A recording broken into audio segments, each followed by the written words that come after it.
Welcome to Kaleidoscope, where we're positive, daring, different and happy.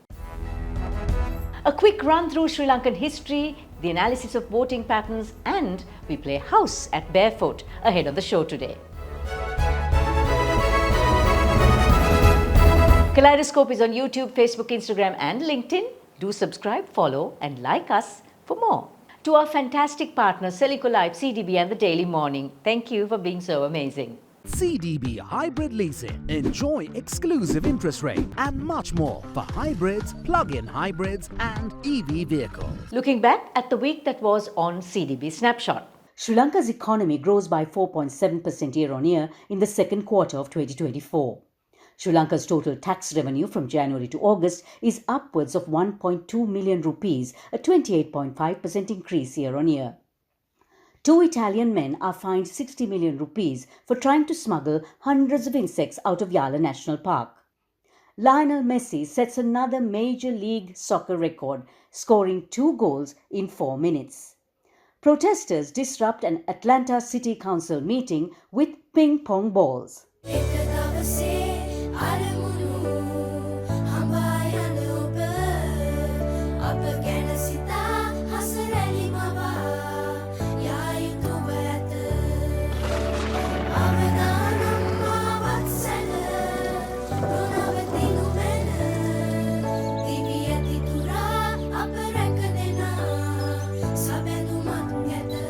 You focus on your goals. We will take care of the risks. Srilanka Life. Welcome. This is Srilanka Life News Capsule.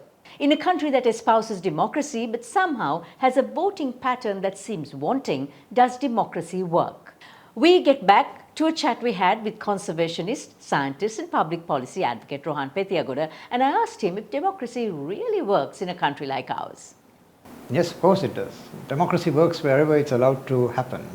And for Sri Lanka, the most important thing is that we get peacefully to change the government every 5 years. If it doesn't work, you have no choice but to have a revolution to change governments. And that always ends badly. There's no revolution in the world that's ended better than it started. Okay, but how does a voter vote in this country? Most voters vote according to which team they think they belong to. This is a myth that voters look at manifestos and make up rational decisions as to what their voting choices ought to be. I think in every country, voters often vote against their own self-interest. You see this with Trump in 2016. We saw it with Brexit the same year. Often voters vote against their self-interest merely because they want to identify with a team and they follow their gut rather than their reason. This is universal. Going to the polls this year or this time, what do you think a voter should be aware of? I think the problem is that most voters will not be aware of the things that they need to be aware of. For example, most voters don't know that on average, if you split the national debt across the number of voters, it's about 2 million rupees. That each of them, somebody has used their credit card in effect, without their knowing about it, to take 2 million rupees. And now they are left holding that bill, right? And the government's choice, the way forward the government sees, all governments, not just one government, is kick this down so your kids get to pay the credit card bill. Now voters should be really angry about that, but because they don't know, they're not aware that they're carrying this huge burden of debt. They don't really think about it. And politicians have the gall, all of these people, to come and say, we're going to give you more toffees. That means more debt that your children have to pay back. So you have to bear in mind that voters don't really know what it takes to make a government work. And politicians don't know either. I mean, have you met a more bankrupt group of people in the country, intellectually bankrupt, than the 226? I haven't, and I know a lot of these people. Basically, pretty clueless. If you ask the average MP what percentage of GDP is spent on health or education, it's 3%, but they don't know. So why do people get into politics? People get into politics because all other avenues are closed off to them. They're not good enough for anything else, in the most part. I back this up by saying that out of the 226, almost all of them are career politicians. They've never done an honest job in their lives. Line up the CEOs of the 10 biggest blue chip companies in Sri Lanka and ask them, will you put any of the main presidential candidates on your board? I think the answer is no. They won't touch them for 2 reasons. First of all, they're not competent. Second of all, they're psychopaths, by and large. And you don't want to have that kind of person on your corporate board. So I think the group of people we are electing to office usually are people who don't have a real feel for the world as it is. What you have to bring to the table is common sense more than education or qualifications. But we're not seeing that in our political firmament. And Sri Lanka is not unusual. India is pretty much in the same predicament. And here's a quick look at the markets for this week. The all-share price index at the Colombo Stock Exchange continued to plunge ahead of the presidential election, with the market price earnings ratio falling to 7.3 times earning.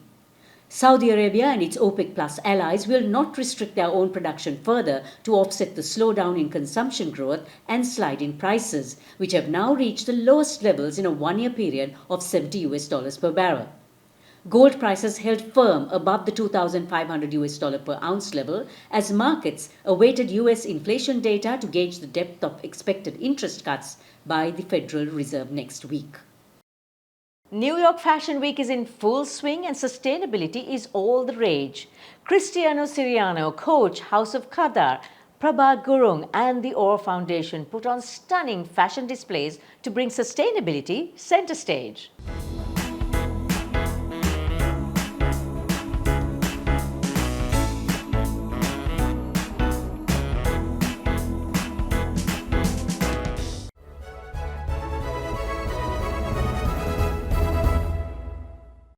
As we mull on elections and the history of this country that has brought us to where we are today, we bring to the fore 7 incidents that have shaped the history of Sri Lanka since independence.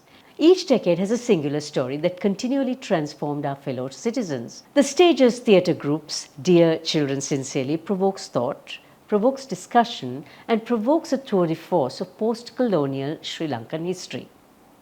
With me today is director of the much acclaimed production, Dear Children Sincerely, Ruante Dicikera, and she will delve a little deeper into her findings when putting this production together.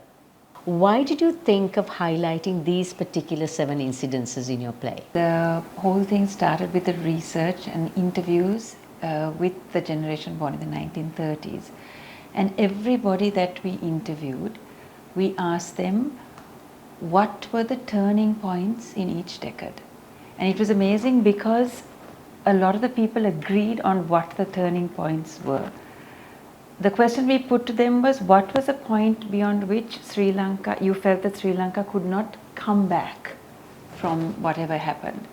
And they all sort of unanimously picked independence in the 40s, Sinhala only in the 50s. In the 70s, they talked about the JVP, the uprising in 71. The 60s, there was a bit of a confusion about what, there were a few opinions about what happened in the 60s, but we finally found a wonderful story which we thought encapsulated a lot of things, and we've gone with that. 80s, of course, it was Black July. 90s, interestingly, it was a World Cup. And then in 2000, it was the end of the war.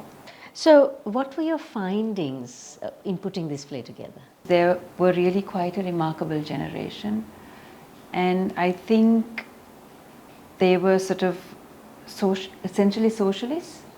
They were also, so it was this New World Order. They were, born just around the World Wars or before, pre-capitalism. So they thought very differently, I think, to how we think. All of them had very, very vivid memories of their youth, but as they got older, the passion they felt for these incidents was a little bit frayed. And towards the end, I felt, towards the latter decades, many of them had sort of given up hope and were very cynical, which was actually really sad. What was challenging for you in listening to these stories? The sense of near misses, the sense that how is it possible when so many people wanted the right things for the country, how still did such horrible things happen, and we're talking about macro events, but you realize that it's these tiny things that come together and create these big situations. And yeah, it just made me feel a little bit helpless and a little bit hopeless about how even with the best of intentions of a lot of people, things can really go terribly wrong. You've used very iconic public personalities to tell their stories. Why did you choose them? We wanted to find people who had lived with passion, conviction. We were not looking for wrong or right or good or bad, just people who lived with conviction and passion in their lives. So obviously the people who had sort of escalated to the top to being public figures are people that I think we can agree lived with some amount of sort of determination. But we also did speak to some not so well known people as well. And I have to tell you this one incredible discovery we made. We actually met two old ladies up in the hill country who still believe that we were under the British rule. Now, having listened to these stories, do you think Sri Lankans learn from the past? My gosh, no. But I didn't have to listen to these stories to, to come up with that. No, we really don't. And I think there's a reason for that. I knew it, but I saw it for the first time when we performed this play, Dear Children Sincerely, 7 Decades of Sri Lanka, when we performed it for the first time to a hall full of students who got up and then asked me, what is 1983? What's a JVP? Did this really happen? And then I realized, of course, none of this is taught in our history books. All of it is kept out, and now I'm beginning to think that it's kept out with a purpose. I think we don't really learn from the past because we don't know our past. Thank you, Ruanti. We all live in hope, and if you haven't caught the play yet, it's running today and tomorrow. So don't forget, before you vote, make sure you catch DCS, 7 Decades of Sri Lanka.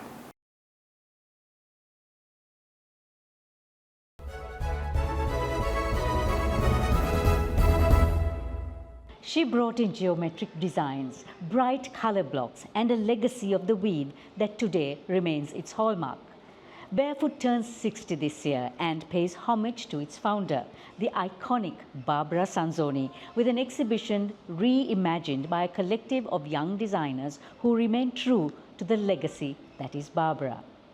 I think what's special about it is highlighting the new designers of the Barefoot design team who are also working with some of the oldest members of the team who've worked with Barbara personally and closely, and how this exhibition brings to life the 4 core themes of Barefoot, which is natural, festival, archaic elegance, and village, and basically how each of those themes have their own space and in their own rooms, and it's a very interactive exhibition. So you walk in and you can experience it in such an intimate form. I think it was just really interesting to see how each designer has their own personality, but how it still also ties into the core beliefs and our design ethos. And I think also another big thing it highlighted for me is it just made me want to keep doing more and creating again. And also just, I think that's how it was for all the designers. We did a retrospective exhibition last year, and when we were doing that, we found Barbara's notes about house concept, and this year we brought that concept in with celebrating 60 years of Barefoot. The way you walk through and experience the exhibition is you first come through the study, which is a space that kind of pays homage to Barbara in a very intimate way with her geometric shapes and a few of her paintings. You then step foot into the festival living room, designed by Purni and Binara. You then walk up to the dining room, which is of elegance theme, which is done by Tarushi and Vidirangi. You then walk up the stairs and you enter the village themed bedroom by Nelun. And then you find the beautiful natural conservatory by Shauna, and that takes you through the whole house exhibit. So your vote is your right. Vote smart. We'll see you next week.